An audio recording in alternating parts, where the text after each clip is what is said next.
Dans la vidéo du jour, nous allons parler de la chute qu'on voit sur le marché des crypto-monnaies et des altcoins de manière globale. On va essayer de comprendre la raison de cette chute et aussi je vais vous donner mon plan d'action pour savoir quoi faire. Est-ce qu'il faut acheter le dip? Est-ce qu'il ne faut rien faire? Ou alors est-ce qu'il faut paniquer? Alors, déjà, pour moi, une chose importante, il faut savoir dézoomer. C'est ce qu'on peut voir un petit peu sur ce graphique. Lorsqu'on dézoome le Bitcoin, on voit en fait qu'on est en train de travailler la zone des 100 000 $ depuis un moment.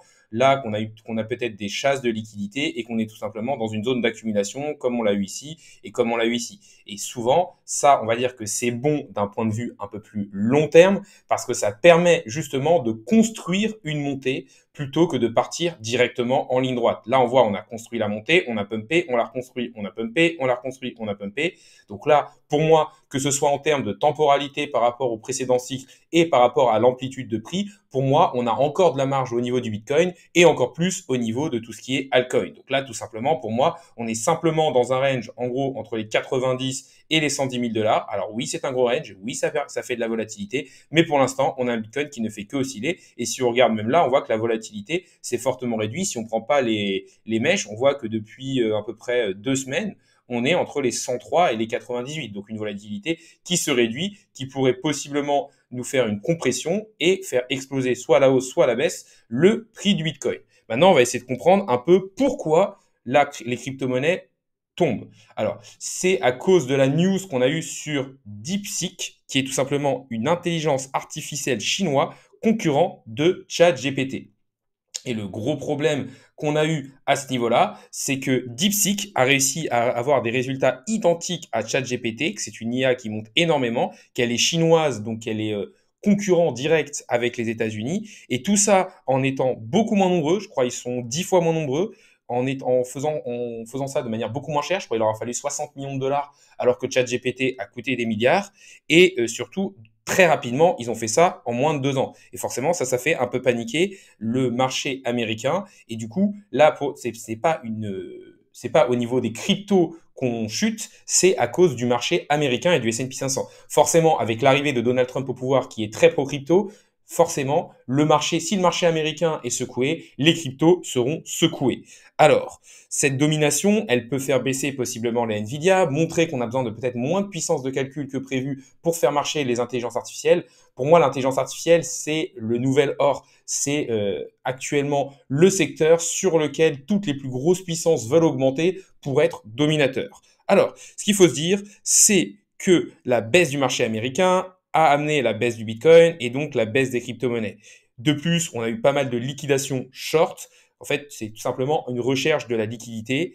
Et il y a une autre chose à regarder. Là, je trouve que cet article le résume assez bien. On a le Bitcoin qui a chuté en dessous des 100 000 $ pour 2 raisons. À cause de DeepSeek qui est basé en Chine et qui est moins coûteux qu'OpenAI et qui est son concurrent. Et aussi parce que dans 2 jours, on a la réunion du FOMC qui, pour l'instant, ne prévoit pas de baisse de taux. Donc, le marché, de 1, est dans l'incertitude et de 2, se dit, on arrive dans un environnement où peut-être les taux ne vont pas baisser aussi bas que prévu et du coup, ce sera un petit peu moins positif pour tout ce qui est actif à risque. Maintenant, une autre chose importante à regarder, c'est se dire qu'est-ce qu'on fait. Alors, pour moi, dans ce cadre-là, il faut tout simplement dézoomer. Et là, ça va dépendre de votre stratégie de base. Si vous êtes quelqu'un qui est déjà là depuis un moment, qui est déjà positionné, pour moi, pour l'instant, il ne faut rien faire sur une news comme ça. Il faut s'asseoir sur ses mains et rester tout simplement sur ses positions. Parce que si vous avez une stratégie, vous savez à peu près quand vous devez sortir. Pour l'instant, tant qu'on ne casse pas les 90 000 $ et qu'on s'y installe pendant plusieurs jours,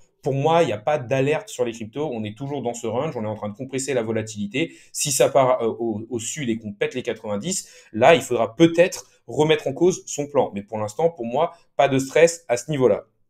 Maintenant, si vous êtes une personne qui est arrivée un peu tard sur le marché des cryptos et qui avait vu pas mal de projets dans lesquels vous voulez rentrer et que vous avez de la liquidité, ça peut être important de rentrer sur les projets que vous avez mis sur votre whitelist, sur la liste des projets que vous suiviez. Une chose importante à regarder, c'est que souvent, il y a 2 manières de faire capituler des investisseurs. Soit par le prix, avec une baisse qui tout simplement fait peur à la personne et elle sort en perte, ou alors par le temps. Et on avait vu que la capitulation par le temps, qu'on a vu justement en 2024, avait été terrible. Beaucoup de personnes se disaient le bull run est fini, énormément de personnes ont capitulé, ont vendu. Là, on est un peu dans les deux, c'est-à-dire que depuis début novembre, c'est volatile, mais on ne sort pas de sereine sur les cryptos. Et en plus, là, on fait une petite capitalisation par le prix. Une autre chose intéressante à regarder, j'ai tout simplement classé les crypto-monnaies par performance sous 24 heures. Ça permet de voir quelles crypto-monnaies sont solides et sont rachetées lorsqu'il y a une baisse du Bitcoin. Les crypto-monnaies qui sont aux alentours de la performance du Bitcoin ou légèrement au-dessus ont donc une hype, une communauté et peuvent possiblement bien marcher. Après, c'est à vous de regarder est-ce que ces projets sont intéressants. Mais par exemple, là, on voit que la crypto-monnaie qui a la mieux performé sur les dernières 24 heures du top 100, c'est Jupiter. Et ça, c'est hyper intéressant parce que cette crypto-monnaie Jupiter est aussi dans l'écosystème de Solana qui est un écosystème à l'hype. On voit que c'est l'une des 2 seules cryptos qui, sur les 24 dernières heures, a réussi à être en positif avec IOS Network. Donc, ces 2 projets, possiblement à regarder, au moins à mettre sur votre whitelist et peut-être peut-être rentrer un petit peu dessus. Ensuite, on va descendre, on voit qu'on a Ethena, on a pas mal de projets qui sont restés un petit peu près à zéro. Là, on a Mantra qui est un des projets qui a pas mal fonctionné. En plus, quand on regarde sa performance, même sur les 7 derniers jours, on voit qu'on est à plus 17%. Unus7Leo, alors là, c'est un échangeur centralisé. Donc ça, c'est à vous de voir si vous voulez aller dessus et si vous l'utilisez.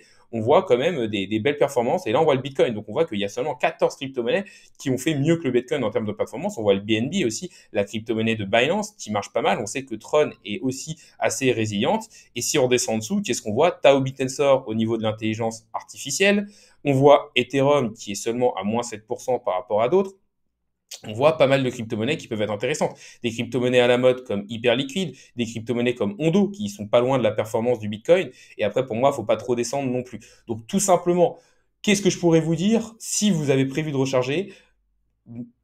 Recharger les crypto-monnaies de votre whitelist qui sont sur des narratifs intéressants, possiblement sur 2 narratifs. C'est vrai que si vous avez un projet qui est sur le GPU décentralisé, qui est au niveau de l'intelligence artificielle, c'est-à-dire de la dépine, de l'IA, plus qui est sur Solana, plus qui est sur tout ce qui est États-Unis, que vous l'avez sur votre whitelist, que là, ça vous offre un vrai prix plus bas parce que justement, il y a un concurrent aux Américains qui arrive, ça peut être intéressant pour vous. Et pour moi, on peut essayer d'aller regarder justement, par exemple, une crypto-monnaie comme Render, qui est un peu le leader au niveau des GPU décentralisés. Et on voit que Render était à peu près et à moins 15% sur un jour. Donc justement, les GPU décentralisés avec cette annonce là-dessus ont bien baissé. Si vous pensez que la puissance de calcul sera toujours nécessaire et que là, c'est plus une secousse du marché, ça peut être intéressant de rentrer sur des projets comme ça. On a aussi IO.net qui est un peu moins capitalisé et on voit qu'on est aux alentours de moins 12%. Donc les projets de GPU ont pris un peu plus cher au niveau de la dépine. Si vous pensiez que c'était des bons projets, ça peut être intéressant de mettre une petite